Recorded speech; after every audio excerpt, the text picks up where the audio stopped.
Olá pessoal, tudo bem com vocês? Eu espero que sim. Bom, gente, no vídeo de hoje nós vamos falar sobre Pombal e o renascimento agrícola.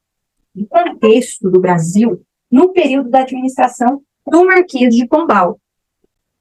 No século XVIII, a gente tinha uma marca no Brasil que era a mineração, né, a exploração aurífera em Minas Gerais. E aí houve, né, ao longo do século XVIII, a decadência desse período da exploração aurífera em Minas Gerais. Outro fator que influenciou nesse contexto foi o iluminismo, né? O que é o iluminismo? O iluminismo é um movimento intelectual anti-absolutista, anticlerical e antimercantilista, né? Vale ressaltar isso. E aí, nesse período do iluminismo, alguns reis europeus passaram a adotar as práticas iluministas. E quem que eram esses reis europeus? Os débitos que adotaram essas práticas iluministas? Os déspotas esclarecidos. Dentre eles, em Portugal, havia o Dom José I. Porém, ele estava com uma série de problemas em Portugal e acaba deixando a administração para o Marquês de Pombal, né? Onde ele organizou e reconstruiu Lisboa no momento de crise e passou a ser o primeiro-ministro. Assumir o Marquês de Pombal tinha consciência do enfraquecimento do absolutismo português, da desorganização político-administrativa do reino, da situação privilegiada da nobreza, com interesses ultramarinos, da influência da igreja sobre o trono luso, particularmente da ordem dos jesuítas, e no plano externo do domínio exercido pela Inglaterra. O Pombal fundamentou-se em ideias iluministas, então, né, ao abolir a escravidão em Portugal, reformar o sistema educacional e criar um novo Código Penal. Pensando nisso, as principais medidas adotadas por Pombal voltaram-se para as questões relativas à reorganização do Estado, o que necessariamente envolvia a recuperação econômica portuguesa.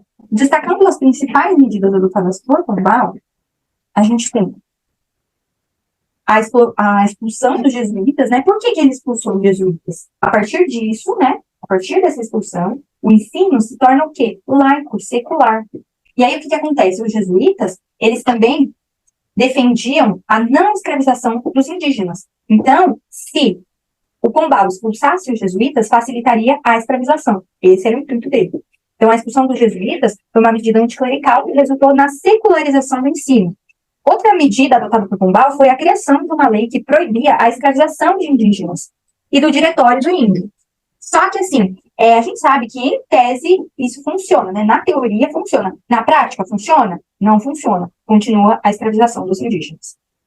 Outro fator, outra medida, criação das 100 arrobas de ouro anuais e a derrama. Também temos a mudança da capital para o Rio de Janeiro, ou a capital do estado do Brasil, de Salvador, para o Rio de Janeiro, e em 1774 extinguiu o estado do Maranhão e Grão-Pará. A centralização era seu principal objetivo, e para isso acabou com o sistema de capitanias hereditárias. Então, esse último fator aqui é a extinção das últimas capitanias hereditárias, que refletem seu centralismo administrativo. E, por fim, a criação de novas companhias de comércio no contexto do renascimento agrícola. Bom, vamos lá. O renascimento agrícola foi uma fase de transição da economia colonial brasileira entre a mineração e o advento do café. Abrangeu, portanto, o final do século XVIII até aproximadamente 1830. O que foi, você vai perguntar, o que foi, depois de tudo que eu falei, o renascimento agrícola colonial? Em síntese, após o esgotamento da mineração, o Brasil volta a aplicar-se nas atividades agrícolas, constituindo-se na última fase da economia colonial, caracterizada pela diversificação de produtos. É isso. Agora, quais foram os principais produtos que fizeram parte do renascimento agrícola? Bom, o algodão, o açúcar, o tabaco e o café, mas principalmente, algodão e açúcar. Algodão e açúcar, principais produtos que fizeram parte do renascimento agrícola, tá? Bom, após a morte de Dom José I, em 1777, agora tá aqui, ó. Após a morte de Dom José I, em 1777, e a ascensão de sua filha, Dona Maria I, como rainha de Portugal, Pombal e seu ministério foram o quê? Demitidos. E o estilo administrativo do país sofreu alterações. Isso ficou conhecido como a viradeira. Expulso da corte, retirou-se para sua propriedade rural em Pombal, onde faleceu no dia 8 de maio de 1782. Bom, os fatores que levaram ao renascimento agrícola são a revolução, no contexto internacional, né, da Revolução Industrial Inglesa, tá? Então, se perguntarem em qual contexto histórico está inserido o renascimento agrícola, no contexto internacional da Revolução Industrial Inglesa, da independência dos Estados Unidos, das rebeliões de escravos nas Antilhas, e no contexto brasileiro está o esgotamento da mineração, ou seja, a ausência de um produto, o quê? Chave, tá? Bom, a gente fala então do renascimento agrícola, mas é importante também falar sobre outras atividades econômicas. A indústria colonial, no interior de Minas Gerais, no século XVIII, desenvolveu-se uma indústria artesanal doméstica, e no litoral, Rio de Janeiro e Bahia, manufaturas, com a organização de corporações de ofício e a utilização de escravos negros alugados. Destacavam-se as indústrias de tecidos, a metalurgia do ferro e a ourivesaria. Mas, em face das limitações impostas pelo Pacto Colonial, em 1785, a rainha Dona Maria I publicou o Alvará de Proibição Industrial, tá? O Alvará de Proibição Industrial, na colônia, diante da concorrência com o comércio metropolitano e das pressões inglesas. Em 1795, foi permitida a reabertura das indústrias de metalurgia de ferro. Então, o que foi o Alvará de Proibição Industrial? Ele proibia, basicamente, fábricas no Brasil. Beleza? Vamos para exercise. Para ver se entendemos. Peguei aqui uma questão da PUC Camp, modelo Enem. Vamos lá. O nosso foi um século das luzes, dominantemente beato, escolástico, inquisitorial. Mas elas se manifestaram nas concepções e no esforço reformador de certos intelectuais e administradores, enquadrados pelo despotismo relativamente esclarecido de Pombal. Seja qual for o juízo sobre este, a sua ação foi decisiva e benéfica para o Brasil, favorecendo atitudes mentais evoluídas que incrementariam o desejo de saber, a adoção de novos pontos de vista na literatura e na ciência, certa reação contra a tirania intelectual do clero e, finalmente, o nativismo. Esse é um texto de Antônio Cândido, Formação da Literatura Brasileira. Certo. Vamos ver qual a pergunta. Ao Brasil, dentre as várias medidas adotadas pelo Marquês de Pombal, foi particularmente importante a autorização a autorização do livre comércio. Então, vamos de novo.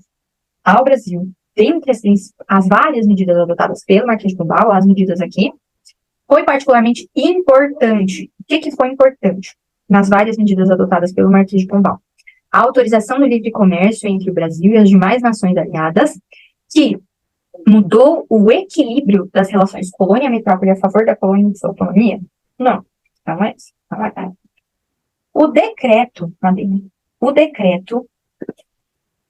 que suspendeu a proibição de atividades industriais na colônia e a isenção tarifária para as importações de matérias-primas necessárias às manufaturas. Isenção de tarifa? Vamos para a próxima. O decreto que autorizou a abertura de um jardim botânico no Rio de Janeiro para apoiar o trabalho de naturalistas brasileiros ou estrangeiros na pesquisa lá fora, na colônia? Claro que não. Óbvio que o Marquês de Pombal não estava interessado apenas nisso. Então, isso não foi particularmente importante. D. A criação do Centro de Estudos Técnicos e Científicos destinados à preparação de pessoal especializado para atuar nas áreas de engenharia, artilharia, geografia e topografia? Não. O Marquês de Pombal não estava com o foco voltado a isso. Não foi isso que aconteceu. A gente viu que essas aqui foram as principais medidas. Então, vamos lá. Vamos ver se dessas todas que eu falei, 1, 2, 3, 4, 5, 6, dessas 6 principais medidas adotadas, vamos ver se alguma se adequa a essas questões, né? Porque até agora nenhuma.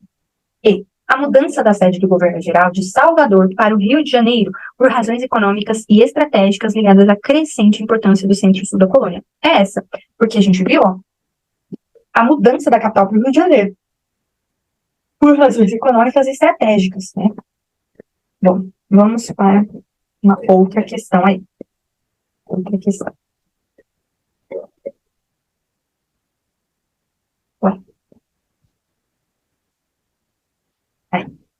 Bom, o desenvolvimento desigual entre os povos na atualidade, eu vou ampliar um pouquinho mais. Agora sim. Essa é uma questão da UFPEL, modelo. O desenvolvimento desigual entre os povos na atualidade tem suas origens em limitações históricas, como, aí ele dá um textinho, né? Vamos lá. Alvará de 1785. Eu, a rainha, faço saber aos que este alvará virei que, sendo-me presente o grande número de fábricas, manufaturas, que de alguns anos a essa parte se tem difundido em diferentes capitanias do Brasil, com grave prejuízo da cultura e da lavoura, e da exploração das terras minerais, daquele vasto continente, eis de pôr, bem ordenar, que todas as fábricas, manufaturas ou teares de galões de tecidos, excetuando tão somente aqueles dos ditos teares e manufaturas em que se tecem ou manufaturam fazendas grossas de algodão, que servem para o uso e vestuário dos negros, para enfardar e empacotar fazendas e para outros ministérios semelhantes, e todas as demais sejam extintas e abolidas em qualquer parte onde se acharem os meus domínios do Brasil. Ou seja, a Dona Maria I estabelece a proibição das fábricas no Brasil. A intenção da rainha expressa no texto foi promover concentração de recurso colonial, presta atenção, vamos prestar bem atenção nessas alternativas, porque às vezes dá uma embolada nos termos que eles usam, então vamos pensar, atenção só. Então, qual foi a intenção da rainha ao fazer esse alvará de proibição? Foi proibir as fábricas no Brasil, então vamos lá. A intenção foi promover, concentrar, vou ler dessa forma, tá? Recursos da colônia na monocultura do café, da exportação e na industrialização substitutiva? Não, em nenhum momento ela fala sobre o café, né? Enfim, não. Manter economia baseada no algodão, que dominou o valor das exportações no século XVIII? Não, essa não é a intenção da rainha, tá? Ela não está com a intenção de manter a economia colonial baseada no algodão. C. Subordinar os interesses brasileiros ao Tratado de Methuen, fazendo com que o ouro do Brasil acabasse em Portugal através da Inglaterra. Cuidado com essa questão, tá? Porque você pode cair, quer dizer, você não vai cair na tentação de assinalar essa questão, porque agora você sabe. Mas, ó, aqui, nesse texto, a rainha diz, ó, não sei se vocês pensaram sobre isso, mas ela fala, todas as fábricas teares de tecidos, excetuando aqueles teares, manufaturas, em que se tecem ou manufaturam fazendas grossas de algodão, que servem para o uso e vestuário dos negros, para enfardar e empacotar fazendas. Aqui ela fala muito sobre tecido, né? E aí, você possivelmente sabe que o Tratado de Methuen foi o tratado de panos e vinhos de Portugal com a Inglaterra, né? E Dona Maria é a rainha, né, de Portugal, após a morte de Dom José I. Então, não confunda, porque ela não quer subordinar os interesses brasileiros ao Tratado de Methuen, fazendo com que o ouro do Brasil acabasse em Portugal através da Inglaterra. Não é isso, tá? Não é isso. Porque agora ela está propondo, basicamente, pela interpretação desse texto, que, ó, excetuando tão somente aqueles dos ditos teares que se tecem manufaturas, em que se tecem ou manufaturam fazendas grossas de algodão que servem para uso. Então, assim, exceto, ela quer proibir as fábricas no Brasil, exceto aquelas fábricas que fazem os tecidos, ó, para o uso e vestuário dos negros, para enfardar e empacotar fazendas, para vestir as pessoas, e para outros ministérios semelhantes, e todas as demais sejam extintas e abolidas em qualquer parte, onde se acharem nos domínios do Brasil. Então, ela está falando, proíbe, eu vou proibir todas as fábricas no Brasil, exceto aquelas que fazem tecidos do algodão. Tá? Então, não confunda, nem essa questão, nem essa. Tá? Acelerar a industrialização portuguesa em detrimento do desenvolvimento agrícola brasileiro? Não é isso que ela diz.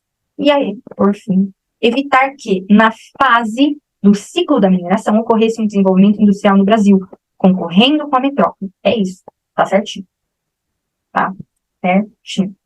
Agora, uma curiosidade, tá, sobre o governo de Dona Maria é que ela foi chamada, né, esse governo dela ficou conhecido também como a rainha piedosa, né, a louca. Por que que isso é só uma curiosidade mesmo, por que que a rainha Dona Maria I ficou conhecida como a piedosa, a louca?